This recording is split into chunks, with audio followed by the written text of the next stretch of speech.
Assalamualaikum dan salam sejahtera. Saya 295737 Ahmad Razif bin Ahmad Rashidi bersama dengan sahabat saya 296466 Izzat Imran bin Azhar daripada PIS Melaka.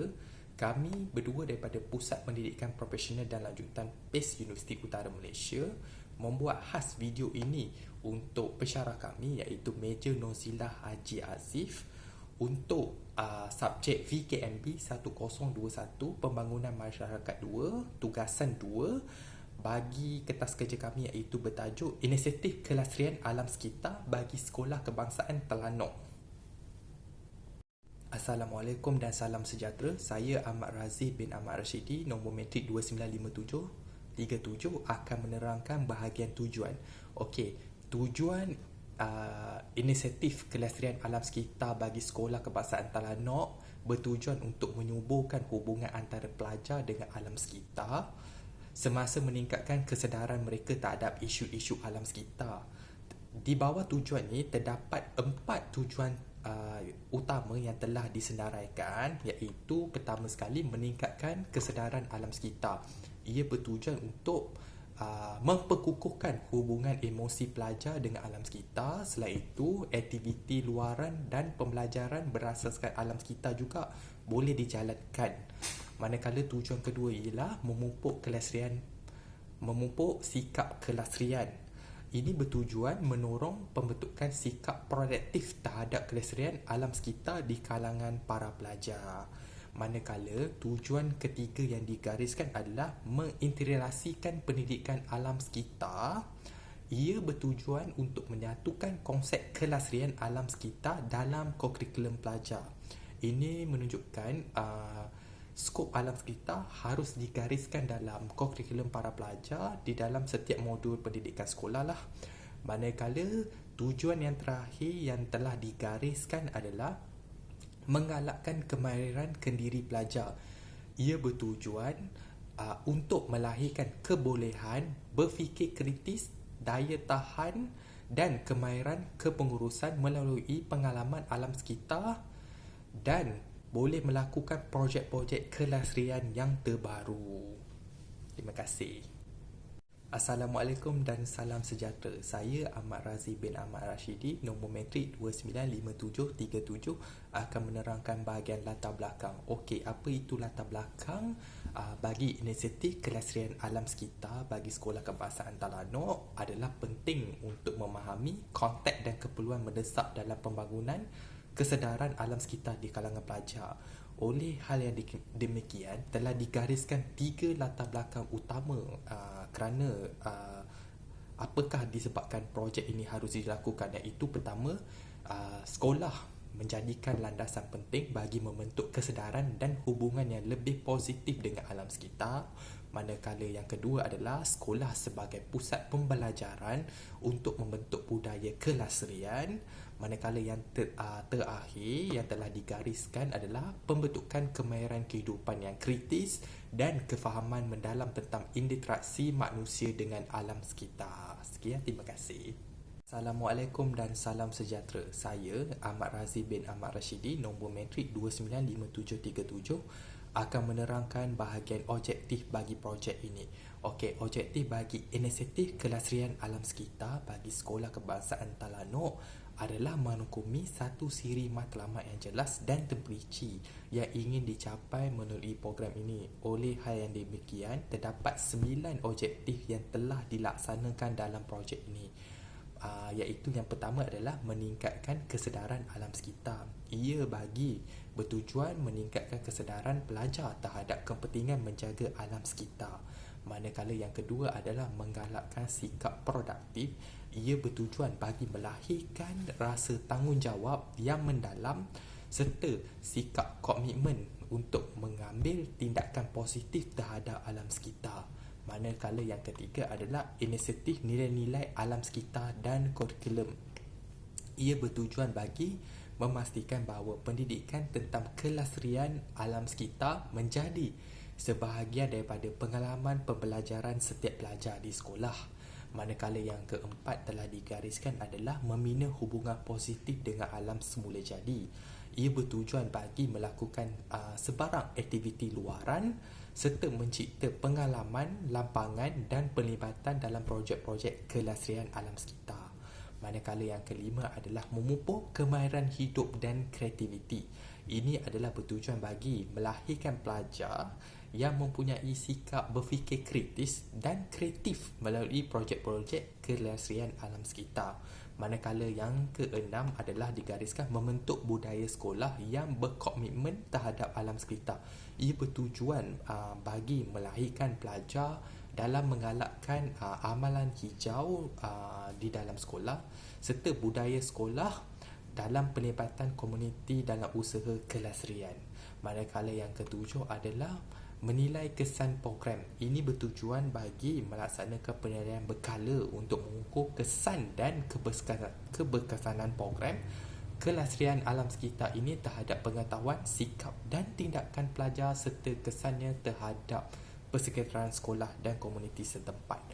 Manakala yang ke-8 adalah menggalakkan kerjasama dengan komuniti, iaitu ia digariskan bagi membina hubungan yang kukuh serta melahirkan kepentingan luar seperti pihak berkuasa tempatan, organisasi alam sekitar dan syarikat swasta untuk membina hubungan yang positif dalam meningkatkan amalan hijau antara pelajar serta komuniti luar. Manakala yang ke-9 adalah membentuk ejen perubahan. Ia adalah bertujuan bagi menjadi ejen perubahan dan masyarakat dengan memotivasikan untuk menyebar kesedaran dan pengetahuan tentang kelestarian alam sekitar terhadap keluarga, rakan sebaya serta bersama dengan masyarakat lah. Objektif ini diharapkan dapat membentuk landasan yang lebih kukuh bagi pembangunan program kelestarian alam sekitar bagi sekolah-sekolah yang tidak hanya memberi impak positif kepada pelajar secara langsung tetapi juga kepada komuniti secara keseluruhan. Terima kasih. Assalamualaikum dan salam sejahtera. Saya Ahmad Razi bin Ahmad Rashidi, nombor matrik 295737 daripada PIS Kuantan, akan menerangkan komponen program ini. Okey, bagi komponen program ini terdapat 9 komponen program yang telah digariskan, iaitu pertama adalah pendidikan kesedaran alam sekitar. Ia bertujuan untuk meningkatkan kesedaran tentang kelestarian alam sekitar terhadap para pelajar dan sekolah. Manakala yang kedua adalah amalan hijau di sekolah. Contohnya, setiap sekolah boleh melakukan aktiviti amalan hijau seperti sistem kitaran semula yang terancang dan teratur, melakukan penanaman pokok dan pengurusan sisa pepejal yang teratur. Manakala ketiga adalah penglibatan dalam aktiviti luaran. Ini bertujuan bagi meningkatkan kelestarian alam sekitar. Sekolah boleh membuat lawatan lapangan ke kawasan alam semula jadi serta projek-projek penyelidikan atau kempen kesedaran alam sekitar yang di luar daripada sekolah lah. Manakala yang keempat adalah interaksi dalam kurikulum. Ini bertujuan bagi menginteraksikan topik-topik kelestarian alam sekitar dalam pelbagai mata pelajaran di sekolah. Manakala di peringkat sekolah rendah ataupun di peringkat sekolah menengah lah. Manakala yang kelima adalah penilaian dan pengukuran. Ini bertujuan dilakukan untuk mengukur kesan dan keberkesanan program terhadap pengetahuan, sikap dan tindakan pelajar terhadap alam sekitar. Manakala yang keenam adalah kerjasama dan komuniti luaran. Ia bertujuan membangunkan hubungan dengan pihak luar seperti pihak berkuasa tempatan, organisasi alam sekitar dan syarikat swasta. Ini bertujuan bagi menjadikan sesuatu program itu lebih teratur, lebih terinci dan lebih terancang lah, serta pelajar lebih mendapat input yang lebih cemerlang lah dalam amalan hijau yang akan dilakukan. Manakala yang ketujuh adalah pembinaan kemerahan hidup dan kreativiti. Ia bertujuan untuk melahirkan seorang pelajar yang berfikir kritis, kreativiti serta telah wujudnya sikap-sikap kepimpinan melalui projek-projek kelestarian alam sekitar di peringkat sekolah. Manakala yang ke-8 adalah penyelidikan dan penambahbaikan yang berterusan. Ia bertujuan bagi memastikan kebolehan program ini dapat dijalankan daripada semasa ke semasa. Ia tidak terhenti di situ saja bila program ini dijalankan. Ini bermaksud selepas program ini dijalankan, selepas program ini ditamatkan, para pelajar juga boleh meneruskan amalan hijau ini serta diterapkan di dalam kehidupan harian mereka lah. Manakala yang ke-9 adalah penlibatan komuniti sekolah secara aktif, termasuk guru, kaki tangan, ibu bapa, untuk mencipta budaya sekolah yang komited terhadap kerahsiaan alam sekitar. Sekian, terima kasih. Assalamualaikum dan salam sejahtera. Saya Ahmad Razi bin Ahmad Rashidi, nombor matrik 295737, akan menerangkan bahagian cadangan program ini dijalankan. Okey, bagi cadangan tarikh, ia mungkin dijalankan pada 17 Januari 2024, manakala cadangan tempat iaitu di Sekolah Kebangsaan Talanok. Manakala kumpulan sasaran adalah semua murid-murid dan semua warga sekolah, iaitu bilangan peserta serta sasaran kami mungkin akan mencapai 200 orang, manakala bilangan program adalah 1 sahaja. Sekian, terima kasih. Assalamualaikum dan salam sejahtera. Saya Ahmad Razi bin Ahmad Rashidi, nombor matrik 295737, akan menerangkan ahli jawatankuasa bagi kertas kerja kami, iaitu Inisiatif Kelestarian Alam Sekitar bagi Sekolah Kebangsaan Talanok. Okey, yang pertama bagi penasihat kami yang saya hormati ialah Major B. Nozilah binti Haji Aziz. Manakala kami punya pengerusi iaitu Izzat Imran bin Azhar. Manakala timbalan pengerusi adalah saya, Ahmad Razi bin Ahmad Rashidi. Dan kita punya setiausaha kita iaitu Muhammad Fikri Hazim bin Hasnan. Manakala kita punya AJK Komunikasi adalah Noratina binti Sazali. Dan kita punya AJK Penyediaan Barang adalah Raja Ahmad Ashraf bin Raja Azam. Okey, seterusnya adalah fungsi ahli jawatankuasa. Okey, yang pertama sekali adalah fungsi pengerusi, iaitu pengerusi kita Izzat Imran bin Azhar. Fungsi dia adalah, yang pertama adalah membuat kertas kerja, memohon permohonan dengan agensi terlibat. Lepas tu yang terakhir sekali adalah melantik ahli jawatankuasa bagi pembahagian kerja. Manakala fungsi timbalan pengerusi adalah saya, Ahmad Razi bin Ahmad Rashidi, berfungsi sebagai menyemak kertas kerja yang dibuat oleh pengerusi. Seterusnya berfungsi sebagai penasihat dengan memberi nasihat kepada pengerusi atau ahli-ahli yang lain, dan mengawasi kumpulan lah atau gerak kerja bagi melancarkan setiap urusan pentadbiran. Manakala fungsi setiausaha kami iaitu Muhammad Fikri Hazim bin Hasnan, iaitu merekod dan menyusun minit mesyuarat. Selain itu melaksanakan jadual dan acara dan berinteraksi dengan pihak luar lah. Itu antara senarai setiausaha yang telah digariskan. Manakala seterusnya adalah fungsi AJK Komunikasi adalah Noratina binti Sazali yang telah dilantik, iaitu fungsi dia adalah menguruskan media dan publicity kepada pihak awam, pihak luar. Selain itu menyediakan risalah, brosur serta menyusun kajian pelanggan, penilaian liputan media dan maklum balas terhadap program lah. Itu antara skop yang telah digariskan untuk AJK Komunikasi. Manakala AJK yang terakhir sekali adalah AJK Penyediaan Barang, iaitu Raja Ahmad Ashraf bin Raja Azam. Fungsi dia adalah menyediakan tapak projek bagi penanaman anak benih pokok. Selain itu memastikan segala barang-barangan seperti cangkul, sarung tangan, bekas siram air, baja dan sebagainya, segala jenis-jenis peralatan untuk membuat aktiviti penanaman akan disediakan oleh AJK Penyediaan Barang lah. Itu sahaja daripada saya. Sekian, terima kasih. Assalamualaikum dan salam sejahtera. Saya Ahmad Razi bin Ahmad Rashidi daripada PES Kuantan akan menerangkan kaedah pelaksanaan.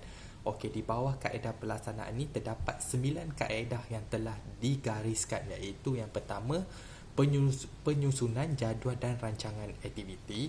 Ini termasuk kalender aktiviti, tempoh masa dan tugas-tugas khusus yang perlu dilaksanakan.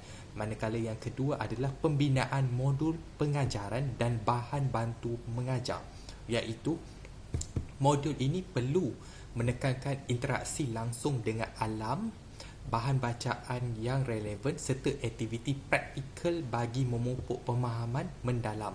Manakala yang ketiga adalah pengurusan sumber peruntukan. Ini adalah penting bagi mendapat peruntukan dana, peralatan dan tenaga pengajar yang lebih berkelayakan. Manakala yang keempat adalah kerjasama dengan pihak yang berkepentingan seperti pihak NGO, pihak swasta serta pihak alam sekitar yang telah dilantik oleh kerajaan. Manakala yang kelima adalah pelaksanaan aktiviti amalan hijau di sekolah seperti sistem kita semula yang bersistematik serta penanaman pokok dan sistem pengurusan sisa pepejal yang terancang. Manakala yang keenam adalah pengurusan aktiviti luaran dan projek-projek penyelidikan, iaitu program ini boleh melakukan lawatan lapangan dan projek-projek penyelidikan yang menghubungkan pelajar dengan alam sekitar secara lebih dekat. Manakala yang ketujuh adalah penilaian dan pengukuran keberkesanan. Penilaian berkala perlu dilaksanakan bagi mengukur impak program ini ia berkesan di kalangan pelajar ataupun tidak. Manakala adalah pembinaan program pembangunan kendiri pelajar, iaitu kebolehan setiap pelajar dalam berfikir secara kritis, kreativiti serta kepimpinan melalui projek-projek kelestarian alam sekitar yang akan diwujudkan di sekolah. Manakala penambahbaikan berterusan berdasarkan penelitian. Ini bertujuan bagi menambah baik setiap kekurangan semasa program ini dijalankan bagi mewujudkan satu program kelestarian alam sekitar yang lebih terancang dan baik bagi di peringkat sekolah kebangsaan Telanok. Sekian sahaja daripada saya. Terima kasih. Assalamualaikum warahmatullahi wabarakatuh. Nama saya Izzat Imran bin Azhar, bernombor metrik 296466. Pada hari ini saya akan menerangkan perkara berkaitan tentatif program bagi kelestarian alam sekitar di Sekolah Kebangsaan Telanok.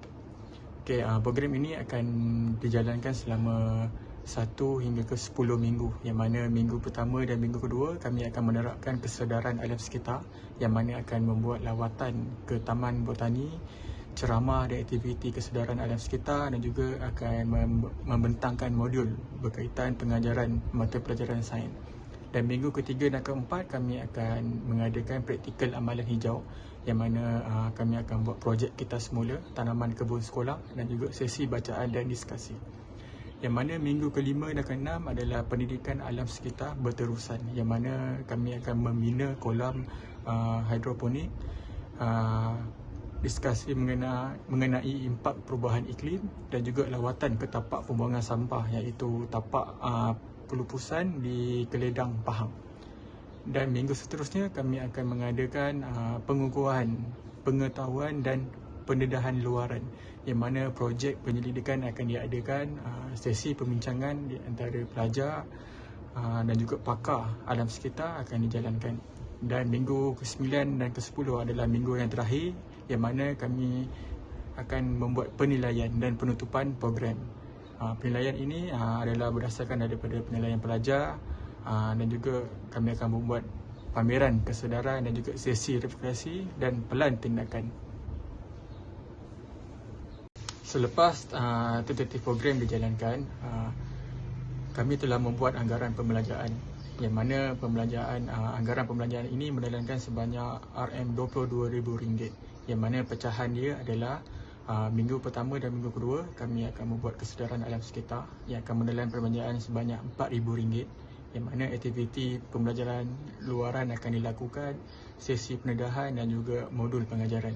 Seterusnya bilangan 2 adalah minggu keempat, praktikal amalan hijau yang akan menelan kos sebanyak RM2,000, iaitu projek kita semula, tanaman kebun sekolah, sesi bacaan dan diskus yang akan dijalankan.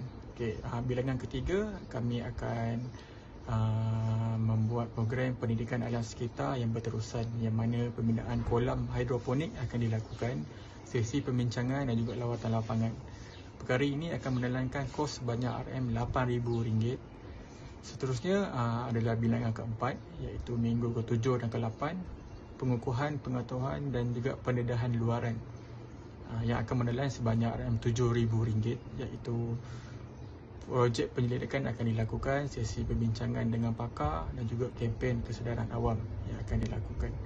Okay, program yang terakhir yang akan menelan sebanyak kos RM1000, kami akan membuat penilaian pelajar dan juga pameran kesedaran berkaitan alam sekitar dan juga sesi refleksi dan juga pelatihan tindakan. Itu adalah sebuah sedikit berkaitan jumlah pembelajaran dan juga pecahan-pecahan berkaitan wang yang akan digunakan di dalam program ini.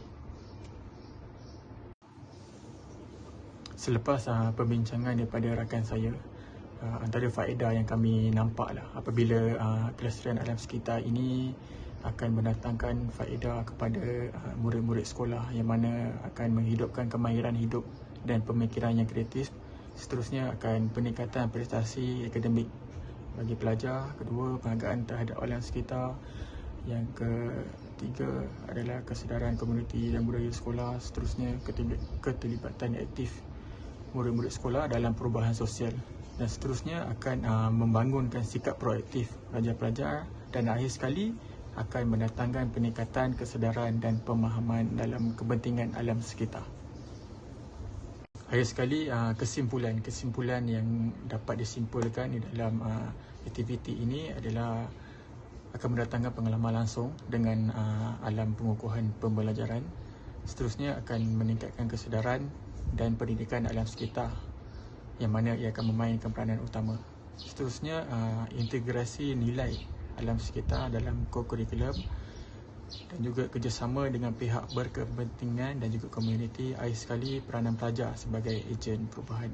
Oleh itu, banyak kesimpulan yang dapat disimpulkan dari perjalanan aktiviti kelestarian alam sekitar bagi murid-murid di Sekolah Kebangsaan Terengganu.